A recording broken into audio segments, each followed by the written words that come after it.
புதுச்சேரி எல்லைப் பகுதியான பாகூர் சேலிமேடு பகுதியில் அமைவிருந்த சுங்கச்சாவடியை அங்கு அமைத்தால் புதுச்சேரி மக்களுக்கும் மற்றும் விவசாயிகளுக்கும் வாழ்வாதாரம் பாதிக்கப்படும் என்று உருளையன்பேட்டை தொகுதி சட்டமன்ற உறுப்பினரும் மனிதநேய மக்கள் சேவை இயக்க நிறுவன தலைவருமான திரு ஜி. நேரு என்ற குப்புசாமி எம்எல்ஏ அவர்களும் மற்றும் பொதுநல அமைப்புகளைச் சேர்ந்த தலைவர்கள் தோழர்கள் ஒன்றிணைந்து பாகூர் சேலிமேடு பகுதியில் சுங்கச்சாவடி அமையவுள்ள இடத்தில் போராட்டம் நடத்தினர்.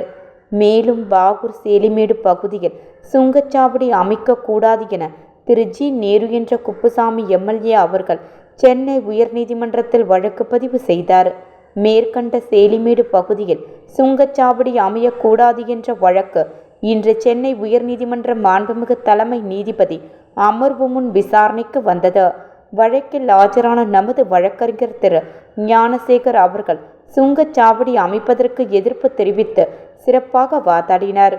இது சம்பந்தமாக சென்னை உயர்நீதிமன்ற மாண்புமிகு தலைமை நீதிபதி அமர்வு சுங்கச்சாவடி அமைவது குறித்து மத்திய அரசு 2 வாரங்களில் பதிலளிக்க வேண்டுமென உத்தரவிட்டு வழக்கை ஒத்திவைத்துள்ளார்.